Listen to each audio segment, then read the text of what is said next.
Hi, my name's David Sime. Today what I'd like to talk to you about is the use of virtual and augmented reality technology in mental and physical healthcare. Particularly, the three topics that we're going to be covering today are pain control, followed by rehabilitation, getting people back into everyday life after long periods of ill health or acute injuries. And finally, we'll be talking about the use of virtual reality in particular for mental health care treatments, and also the use of virtual and augmented reality in education and special educational needs scenarios.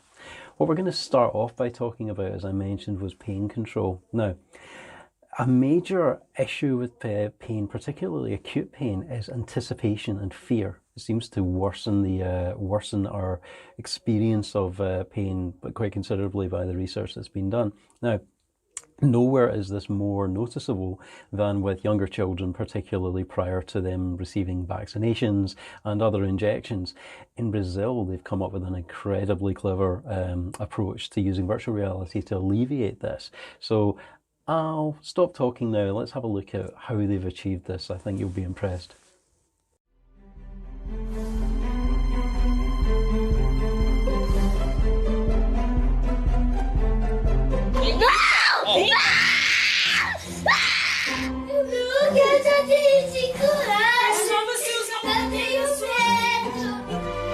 This is VR Vaccine. The VR vaccine is an immersive adventure where the children become a hero, about to receive a powerful shield. Tudo bem, Luigi? Você gosta de super-herói? To make it work, we need one VR gear, one smartphone for the children, one for the nurse, and the VR vaccine app.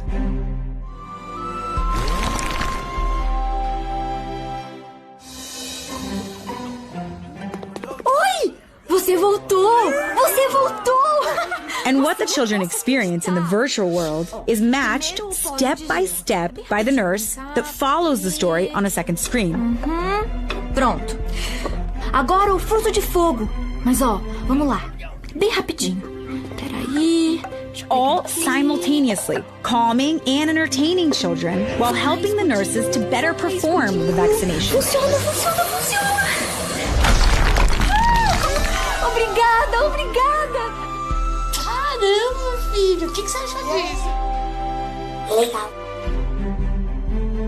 É a primeira vez que eu vejo, em 15 anos da minha atuação profissional com vacinas, que a realidade virtual pode transferir a dor e entretenimento. Ele chorou em todas que ele tomou desde que ele nasceu. E dessa vez não. Até achei que ele ia dar um showzinho aqui hoje. Porque quando eu era pequena tinha medo, mas agora não tem mais não. The day with no more crying in the vaccination room is closer than we think. Remarkable, isn't it? The effect of using virtual reality as a distraction technique seems to have turned this experience from a traumatic one to an almost enjoyable one, and seems to have, well, tangibly reduced the pain that these children are going through, or certainly the pain that they're aware of and experiencing. The question is this translatable to adult care? Is this actually reducing the pain that people are experiencing, or is it just making them not aware of the pain that they're experiencing? Well, this next video answers both of these questions, where we talk about using virtual reality as a method of distracting even adults away from acute pain, particularly in situations like burns and treatment of burns. And we actually have a look at the brain scans and see the effect it's having not only on the experience of pain, but on the actual transmission of pain signals from the nerves to the brain. So let's have a look at this. The goal of this virtual reality game isn't to beat out your opponent or destroy aliens. It's to help put a stop to pain. It's a technique that helps distract patients from painful procedures. We found that virtual reality can get patients through any number of painful procedures. We focused on burn care. It's an elaborate distraction, a way to pull people's attention away from the procedure itself and the pain that the procedure causes. Burn patients Most of the time their pain is well controlled by pain medications, but during certain procedures, when they're having their wounds cleaned, for example, or when they're doing physical therapy stretching exercises, the pain is much higher and is often uncontrolled pain. This virtual game, called Snow World, immerses patients into an alternate reality where they can swoop through an icy, snowy canyon and throw snowballs at snowmen, penguins, and igloos. What's exciting about Snow World is it's a paradigm shift away from just relying solely on pain medications and shows the power of the human mind for helping patients control their own pain. The experience is so engaging that patients have reported great success. We're finding that that drastically reduces their subjective experience of how much pain they feel. To test the virtual game, the pain patients might feel during a procedure is simulated with a thermal device on a volunteer's skin. It creates brief periods of heat-related pain. And what was your worst pain during a painful stimulus? 3. Don't worry, it doesn't harm, but it's enough to cause a reaction. Volunteers are then asked to rate their pain when playing the game.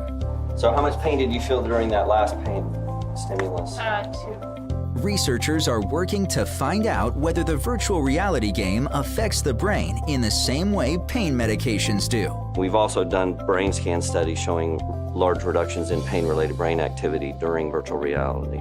They've found that regions of the brain that register pain showed the least amount of activity with a combination of virtual reality and pain medication. We're not replacing the pain meds, but we're amplifying the effectiveness of the overall pain control by using this non-pharmacologic approach. Using the VR approach to distract attention away from discomfort is the ultimate 3D reality experience. Ultimately, the more we can get their attention, capture their attention, the more pain relief there's going to be. Again, remarkable results there. And as you noticed from the video, when they actually carried out brain scans on the patients, we discovered that not only was the perception of pain reduced, but the actual triggering and signals of pain were reduced.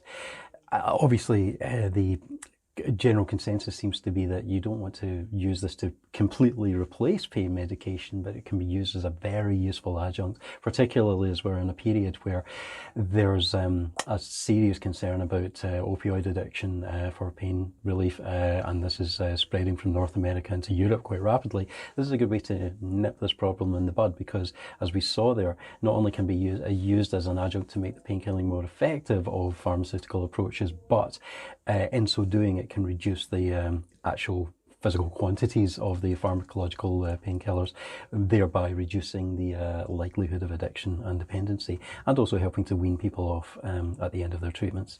So this is all good, but how does it work? Well, nobody's really quite sure. There do seem to be evolutionary precedents that if you experience a traumatic injury or severe injury, your body goes into a kind of a shock mode where it kills the pain temporarily in order to distract you long enough that you can get away from whatever caused that injury. So it's a survival evolutionary method. This has been experienced by veterans in wartime, where they've been actually shot or even had limbs removed and been able to run and get to safety where they could be treated before they even realized what had happened to them. So we can see how that could work, and this may have something to do with why the distraction approach is so effective in dealing with acute pain, but not quite so effective in dealing with things like chronic pain, ongoing everyday pain, because that seems to form completely different pathways and take completely different routes in the brain and require different approaches in order to distract people from it. So we're still, and physicians are still working on this. What seems to be most important is that your experience and your focus are absolutely vital to dealing with this. And another thing which we've discovered is really important in terms of experience is learning new things. And this brings us to the next section, which is what is dealing with rehabilitation for people who have had limbs amputated, have lost limbs in accidents, or even congenitally have been born without limbs, and are looking to have them replaced with what we call smart prosthetics. A prosthetic is a fake limb, basically a false limb, and a smart prosthetic is one which is powered and can respond to nerve signals. Now, these are fantastic and they allow for amazing new leases of life for people who were unable to carry out everyday tasks and now can, with limbs which can have grasping, opening and closing fingers and moving arms and elbows from the knee downwards to the ankle and the foot, can respond to conditions around them, but also respond to the signals, the nerve signals being sent by the patient, which is great. However, they're very expensive. And in the UK, where I live, we have a nationalised health service. So one of the main considerations, because there's a centralised pot of money and we need to make it go as far as possible, is to try to reduce costs. Smart prosthetics being so expensive, they have to ensure that the people that are using them can use them, are going to get benefit out of them. So there's a procedure which is carried out to check whether they are going to be able to actually use this thing when it's attached, and also to help them to practice. Unfortunately, that procedure hasn't been very good to date, and it's put a lot of people off, or it's not sufficiently trained people to use these limbs, meaning that they've not been able to benefit from them. And here's where virtual reality comes in again, because some very, very clever research that's been carried out using extremely inexpensive consumer level equipment has been able to come up with a much better training and assessment tool for preparing and assessing people to see whether they are going to be able to use a smart prosthetic limb. So have a look at this video and let's see what you think.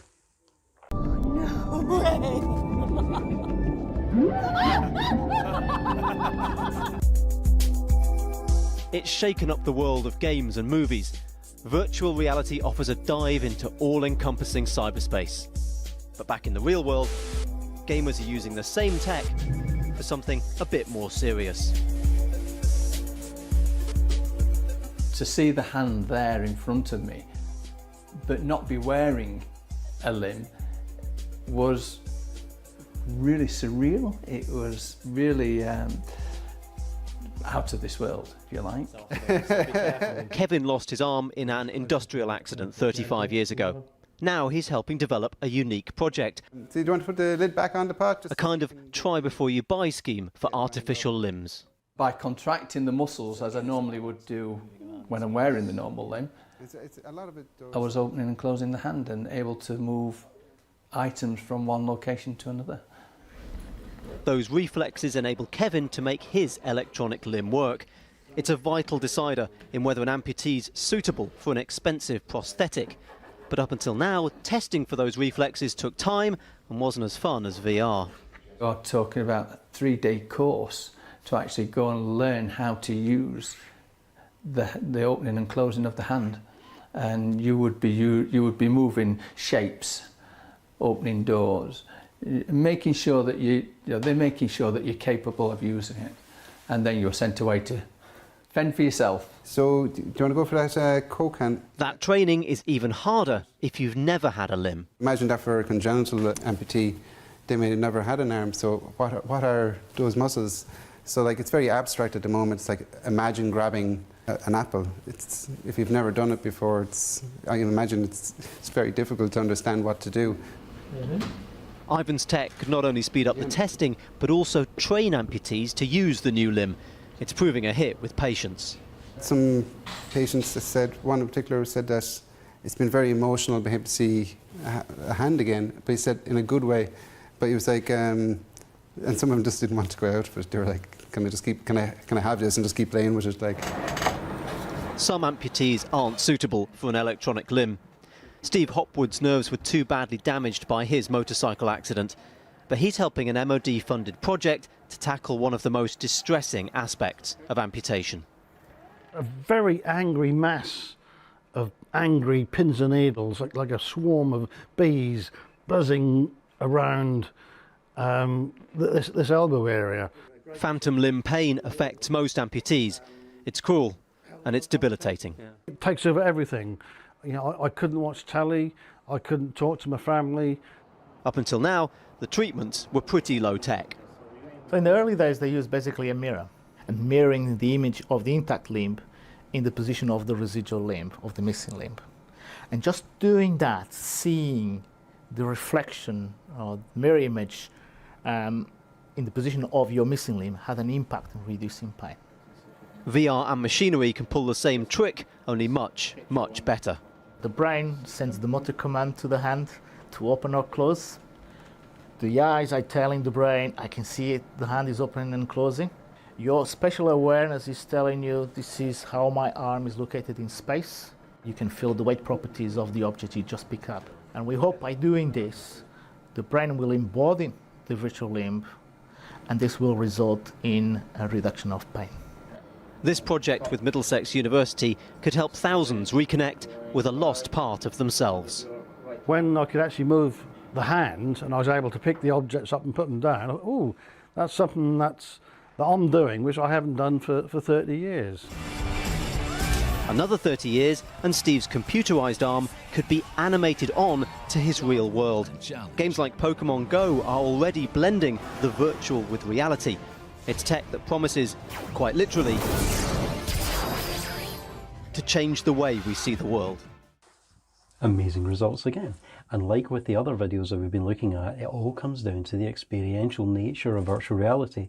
By allowing the mind to feel as if it is and experience the situation of a real life environment, which couldn't really exist in reality, it causes the brain to adapt and prepare itself for something which ultimately will exist in reality. It also means that the patient can be assessed remotely and accurately by somebody who can say, okay, now we understand that that person can reach out, pick up a fruit, handle a knife without any danger to themselves and without any lack of certainty that they will have that knowledge and that have that physical ability, because it's exactly the same nerve signals, it's exactly the same responses in the virtual world that the smart prosthetic limb will have to the nerve impulses in the real world.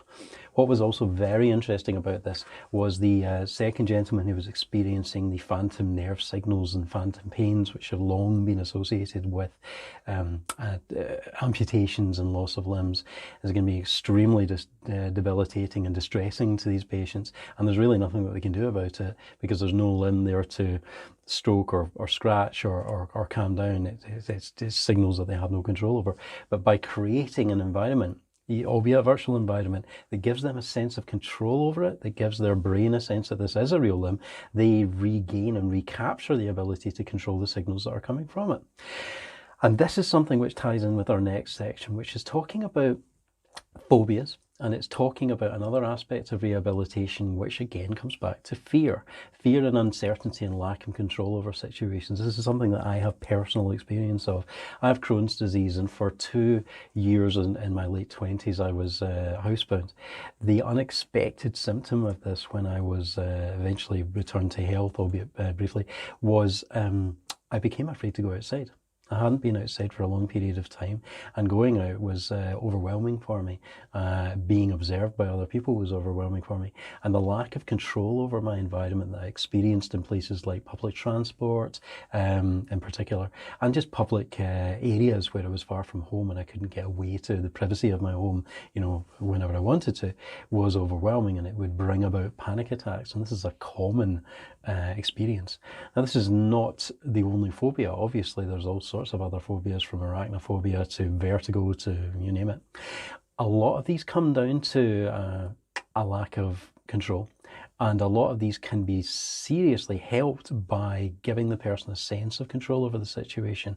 And this is where the next video explains the use of virtual reality for dealing with this aspect of rehabilitation. Let's see what we think.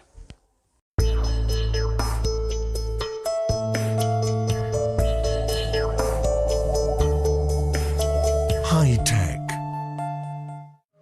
Natalie is agoraphobic and acrophobic, both anxiety disorders.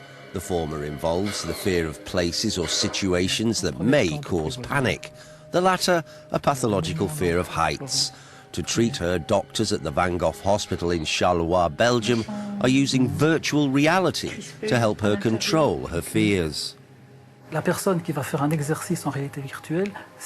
individual who takes on a virtual reality test knows they're in a safe environment, but the brain reacts as if it were real. And it's here that the shift occurs that helps people get better after exercise therapy. Originally, the virtual reality found a key diversion in video games. That's how we were able to use sets for acrophobia or fear of heights, or for post-traumatic stress disorder.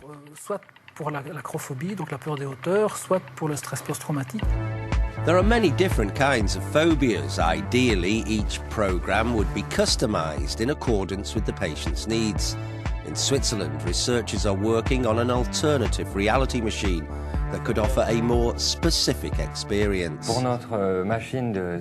For our virtual reality machine, we started from the idea that instead of creating a 3D image content, we'd rather film it. With this kind of camera, we're able to film a panoramic sequence with sound and enjoy a real experience through virtual reality. These devices are growing ever more popular in the treatment of phobias. However, researchers still have much work ahead of them if they're to conquer these complex anxiety disorders. Again, remarkable results here, and really how these have been achieved are changing the situation into one which the user and the sufferer has control over.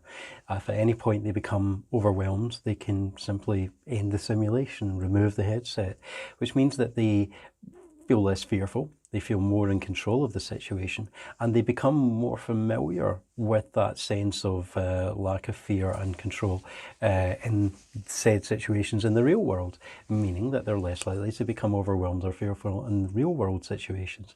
Now, this overwhelm, this lack of control, this lack of agency is something which obviously affects people with phobias, but it can most severely affect people with certain neurological atypicalities, such as people who are on the autistic spectrum and people with Asperger's syndrome, many of whom can become overwhelmed by situations that neurotypical people wouldn't be overwhelmed by. The reason for that is in neurotypical patients, we have the ability to filter out extraneous information. If we don't need to know it, we will cease to be aware of it. A bit like when you walk into a room and it maybe smells strongly of coffee, but after a minute or so you cease to smell the coffee because it's no longer an important sensory stimulus. This is something that many people on the autistic spectrum lack the ability to do, and at much more fundamental levels lack the ability to filter out tactical senses, the sense of touch. Many report being able to feel every square millimetre of their skin at any given time. Many report being able to hear every conversation in a busy room all at the same time. Many report being able to see and be aware of everything that's going on around them simultaneously without being able to focus on any one object. This can be extremely overwhelming, especially in new and unfamiliar situations. Now, I wrote a paper a year or so ago about the use of virtual reality to place sufferers of the autistic spectrum disorders in new environments, but removing any other stimulus apart from sight and removing any other surroundings, people, chatter, so that they could familiarise themselves with new environments before they go there, forming a pattern in the mind and making it easier when they do eventually go there and having to, deal with people around them, noise, smells and so forth becomes a little simpler for them because they are more familiar with the environment. This next video goes a step further. This deals with people who are not at the higher functioning end of the autistic spectrum, like Asperger's sufferers, but people who are so severely affected that they may become non-verbal, lack the ability to speak or communicate verbally with those around them, or lack the ability to easily focus on objects other people are focusing on. So for a number of people to focus on a single task or a single object, it might be difficult for them. This uses similar technology and similar approaches to the ones that we've just seen in order to enable that behaviour. And the wonderful thing is that we've discovered it seems to have an effect on communication skills as well. So let's have a look at this video and see what you think. Then I think for this class you're going to be in the Lego room. Hi, have a seat. Hey, can you find who made that sound?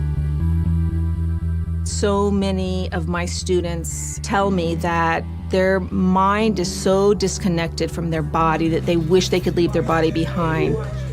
In the world of virtual reality, suddenly you have a child who feels empowered, who feels that they have some control over their world.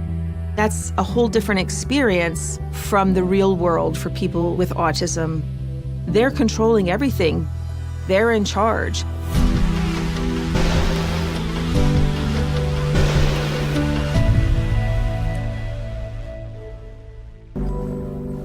We have gone through lots of different headsets to figure out the best one. So this is actually a consumer launch Oculus.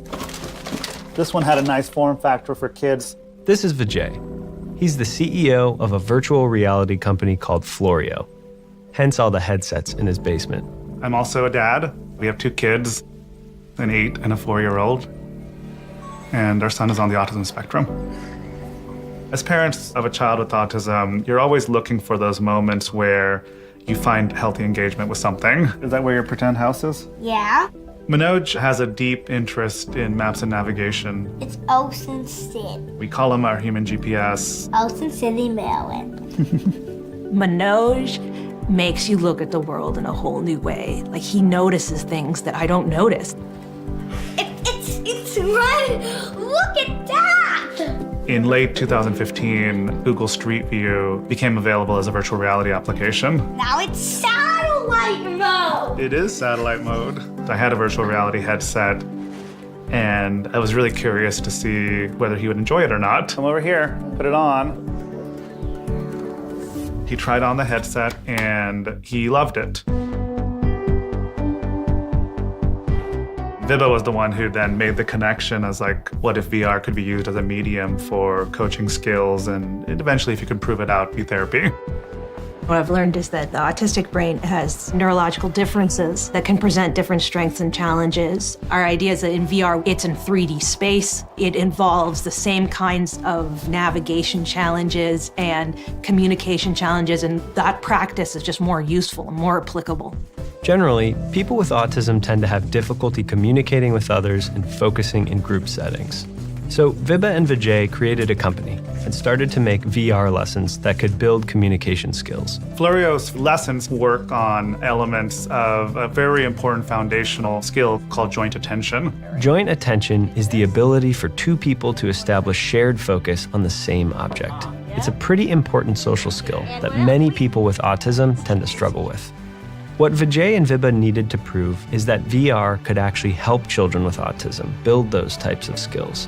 And they needed a partner to help them do it. Get in class, young man. This is Celebrate the Children, a special needs school in northern New Jersey. And like most schools, they're trying to find innovative ways to use technology to help their students. They can then bring so much more to those face-to-face, real-life interactions, to be able to express their ideas, to feel more in control and less anxious. Many of the students at Celebrate the Children have more severe forms of autism than Manoj. A lot are nonverbal, so even basic communication is a really big challenge. This is Max. He has limited language skills, and he often struggles with using joint attention in the classroom. Would you rather swim in an ocean or a pool? When Florio decided to pilot their program at Celebrate the Children, they wanted to find out if their VR tools could help kids like Max build skills like joint attention. Okay, so Max, how are you feeling today? Okay, so you're gonna put this on. Sure you're okay with your glasses, right? All right, there we are. Keep looking around.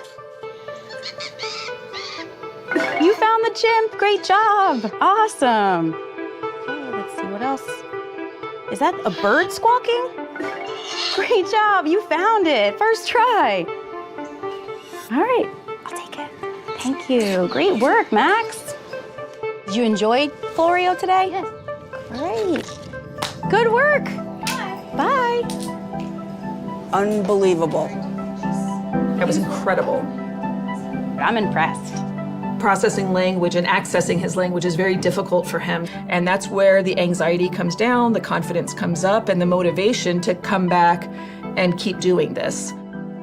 And Max isn't the only student who participated in Florio's program. Perfect. We measure several different dimensions of the skill joint attention, and 10 of the 12 kids showed clear improvements in that skill. And these were older kids who had more moderate to severe autism. Florio is busy building more advanced training situations in virtual reality. Can I talk to you a moment?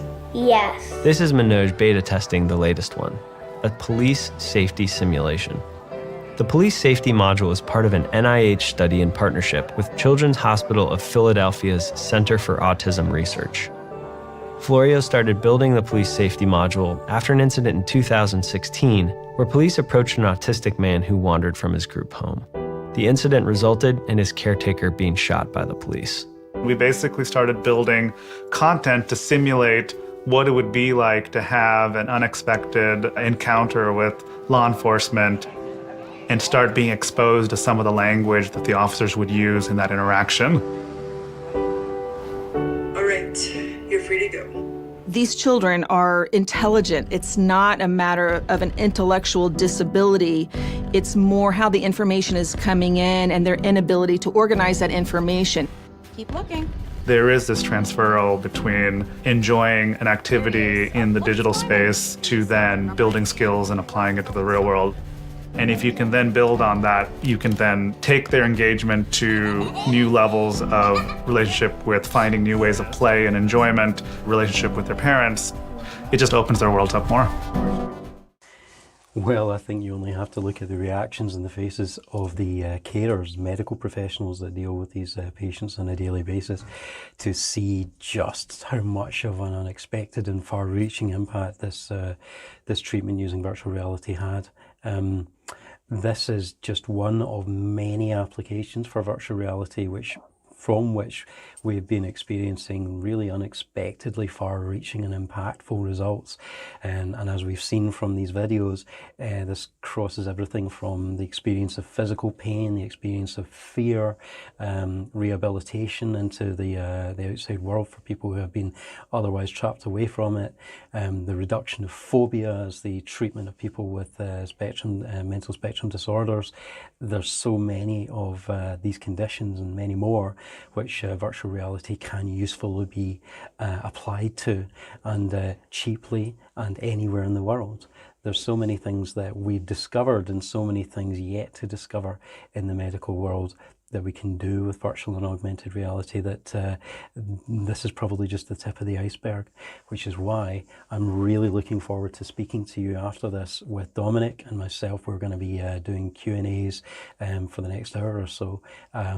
And I want to hear your experiences, and we'll do our best to answer your questions about the videos that you've seen. But the more we can learn about this, the more we can spread the word of what can be done with this technology and in these situations, and the more questions that we can ask. How could this be used in this situation? Could this be used for this patient? We can find out. We have the ability with the modern technology and communications technology, particularly LinkedIn and Facebook that you'll be viewing this on, to reach out to other specialists in the field and ask them these questions and connect caregivers, patients, families of patients and technicians with each other in order to facilitate these amazing results and to come up with new ones. So please, the more questions you can ask, the more experiences you can share with us, the more good we can do here.